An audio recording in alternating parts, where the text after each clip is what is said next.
जय श्री कृष्णा। जय श्रीमन नारायण विष्णु भगवान की जय।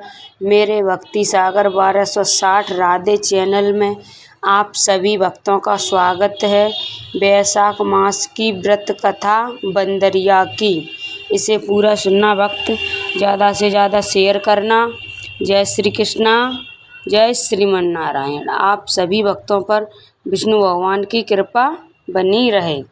एक राजा था, वह वैशाख माह में प्रतिदिन ब्रह्म मुहूर्त में उठकर गंगा जी में स्नान करता था। राजा का आदेश था कि मुझसे पहले गंगा जी में कोई भी स्नान नहीं करेगा। राजा जब गंगा जी में स्नान करने जाते तो उन्हें प्रतिदिन शांत जल के स्थान पर हिलता हुआ हलचल युक्त जल दिखाई देता। तो राजा को संदेह होता था कि निश्चय ही मुझसे पहले कोई प्रतिदिन गंगा जी में स्नान करता है। अतः राजा ने नदी के तट पर पहरेदार बिठा दिए। गंगा जी के तट पर एक वृक्ष था। उस पर एक बंदरिया रहती थी। वह प्रतिदिन राजा के स्नान करने से पूर्व स्नान करके वृक्ष पर चढ़कर बैठ जाती थी। इस प्रकार होते होते पूरा वैशाख माह व्यतीत हो गया, किंतु अंतिम दिन राजा के सिपाही ने देख लिया और उस बंदरिया को पकड़कर राजा के पास ले गए और कहा कि ये बंदरिया आपसे पूर्व प्रतिदिन गंगा जी में स्नान करती है। उधर राजा की प्रतिज्ञा थी कि यदि कोई भी स्त्री मुझसे पूर्व स्नान करती होगी तो मैं उससे विवाह कर लूँगा। इसलिए राजा को बांदरी के साथ विवाह करना पड़ा। वैशाख स्नान के पुण्य से बंदरिया के गर्भ ठहर गया। 9 मास पूर्ण होने पर बंदरिया ने राजा से पूछा कि शिशु जन्म के समय मुझे क्या करना चाहिए। तब राजा ने महल में एक घंटी लगवा दी और बंदरी के कहा कि जब तुम्हें दर्द हो तो उसे बजा देना, मैं संपूर्ण प्रबंध कर दूंगा। राजा की अन्य रानियां थीं, उनकी कोई संतान नहीं थी। बांदरी को गर्भ है, ये समाचार जानकर अन्य रानियां मन ही मन बांदरी से ईर्ष्या करने लगी और भावी संतान का नाश करने हेतु विभिन्न योजनाएं बनाने लगी। घंटी लगी देखकर एक रानी ने बंदरी से इसका कारण पूछा। बंदर ने संपूर्ण वृत्तांत बता दिया। बंदरी ने रानी ने वह कहा कि एक बार घंटी बजा कर तो देख ले कि राजा आते हैं या नहीं। बंदरी ने घंटी बजाई तो राजा दौड़े दौड़े महल में आए और घंटी बजाने का कारण पूछा। इस पर बंदरी ने उत्तर दिया कि मैंने तो रानियों के कहने पर घंटी बजाई थी। तब रानियों ने राजा से कहा कि यह तो पशु और न जाने कितनी बार घंटी बजाएगी। इस प्रकार कहकर इन्होंने घंटी को हटवा दिया। कुछ दिन बाद बंदरी के शिशु जन्म का समय आया तो उसने अन्य रानियों से पूछा कि मैं क्या करूं।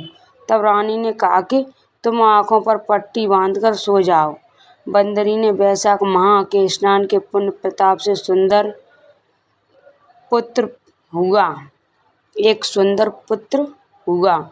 शिशु के जन्म होते ही उसके रोने से पूर्व ही रानियों ने उसे एक टोकरी में रखकर दासी को दे दिया और आदेश दिया कि इसे नदी में बहाकर आओ और उस शिशु के स्नान पर एक पत्थर रख दिया।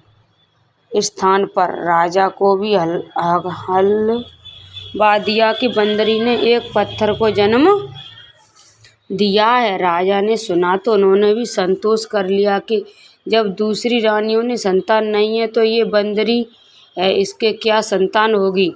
उधर दासी ने उत्तर उस सुंदर शिशु को नदी में न बहाकर कुम्हार के खड़त में रख दिया। दूसरे दिन कुम्हार कुम्हारिन खड़तर में आए तो वहाँ एक सुंदर शिशु को रोते हुए देखा तो कुम्हार कुम्हारिन भी निसंतान थे। उन्होंने उस शिशु को अपने लिए भेजी गई भगवान की भेंट माना और बड़े प्रेम से शिशु का पालन पोषण करने लगे। कुछ बड़ा होने पर बालक को ये ज्ञात हुआ कि वह रानी बंदरी का पुत्र है, जिसको रानियों ने मरवाना चाहा था। एक दिन वह बालक कुम्हार के बनाए हुए मिट्टी के हाथी घोड़े लेकर पनघट पर जा बैठा और दासियों को देखकर कहने लगा कि आओ मेरे मिट्टी के हाथी घोड़े, पानी पियो। तब दासियों ने ये बात सुनी तो वह हंसने लगी और बोली, अरे मूर्ख, कभी मिट्टी के हाथी घोड़े भी पानी पीते हैं क्या?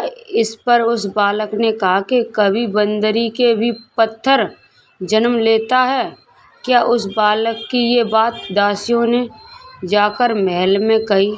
तब रानियों ने दूसरे दिन विष मिलाकर लड्डू भेज दिए। ईश्वर की कृपा से लड्डू गोंद और बादाम के हो गए और उन लड्डू को खाने से उस लड़के की मृत्यु नहीं हुई। ये समाचार दासी ने रानी को कहा और रानी ने राजा से कहकर कुम्हार को देश निकलवा दिया। कुम्हार वन में रहने लगा। तत्पश्चात अगले वर्ष चित्र माह में माता गणगौर के पूजन का दिन आया तो वह बंदरी का पुत्र 108 करवे और 108 गोली लेकर तथा घड़े में पानी भरकर बगीचे के बाहर बैठ गया। उधर राजा की ओर साहूकार की पुत्रियां गणगौर बनाने के लिए मिट्टी लेने के लिए आईं तथा बगीचे में खेलने और झूलने लगीं। इस कारण कुछ समय बाद उन्हें प्यास लगी। तब उन्होंने उस बंदरी के पुत्र से जल पिलाने के लिए कहा तो उस बालक ने उत्तर दिया कि मेरे पास एक गोली है, उसे खाते खाओ और मेरी चारों ओर फेरे लगाती जाओ, तब मैं तुम्हें जल पिलाऊंगा। इस पर पहले तो कन्याओं ने मना किया, किंतु प्यास तीव्र होने के कारण मान गईं। इस प्रकार गोली खाने और उस युवक के हाथ फेरे लेने से वह गर्भवती हो गईं। बाद में जब उनके माता पिता को ये ज्ञात हुआ तो वह सभी कुम्हार के पास आए और संपूर्ण वृतांत सुनाया तथा कहा कि तेरे पुत्र ने हमारी कन्याओं से विवाह किया है, तब तुम्हें इन्हें अपने पास रखना होगा। तब कुम्हार ने निर्धन होने के कारण असमर्था व्यक्त की। 2 कन्याओं के माता पिता ने बहुत सारा धन देकर अपनी कन्याओं को कुम्हार के घर विदा किया और कुम्हार के घर 108 बहुएं आ गईं और कालांतर में उसके 108 ही पोते हो गए। कुम्हार ने समस्त नगरी को भोजन हेतु निमंत्रण दिया और राजा को भी बुलवा दिया। राजा ने यहाँ से रानी बंदरी के अतिरिक्त सब भोजन हेतु पधारे। तब राजकुमार राजा की आज्ञा लेकर बंदरी को लेने रथ पालकी लेकर गया और लाकर सभा में सबसे ऊंचे स्वर्ण आसन पर बैठा दिया। राजकुमार ने अपनी सभी पत्नियों को समझा दिया था कि बंदरी मुझे जन्म देने वाली माता है। एक एक बहू रानी बंदरी के चरण स्पर्श करती गईं और एक सोने का सिक्का और पोते को गोद में देती गईं। जब राजा और अन्य रानियों ने ये सब देखा तो कुम्हार के पुत्र से इसका कारण पूछा। रानियों को तो संदेह होने लगा कि ये अवश्य बंदरी का पुत्र है, इसलिए रानी और रूठकर राजा को कहने लगी कि कुम्हार के पुत्र ने हमारा अपमान किया है और बंदरी का सम्मान किया है, अतः हम लौट कर जा रही हैं। इधर राजा को पुत्र के जन्म का संपूर्ण रहस्य ज्ञात हो गया था, इसलिए उन्होंने रानियों को देश निकाला दिया और अपनी सभी पुत्र वधुओं एवं पोत्रों को लेकर महल में आया और राजकुमार का राज तिलक हुआ। कुम्हार कुम्हारिन को राजकुमार के महल में रहने के लिए निवेदन किया, किंतु वह नहीं माने। तब राजा ने उन्हें ढेर सारा धन दिया। वैशाख स्नान का इतना महत्व है तो सबको वैशाख स्नान करना चाहिए। बंदरी ने वैशाख स्नान किया तो उसे राजा का राजपुत्र बहुएं आदि प्राप्त हुई। ईश्वर जैसे बंदरी को पुण्य मिला, इस प्रकार हमें भी पुण्य देना। जय श्रीमन नारायण। लक्ष्मी नारायण। विष्णु भगवान आप सभी भक्तों पर कृपा बनाए रखना। आप सभी भक्तों को वैशाख मास की बंदरी की मैंने व्रत कथा सुनाई, उसमें सुनावे में कोई गलती हुई हो उसे माफ करना। जय श्री कृष्णा। राधे राधे।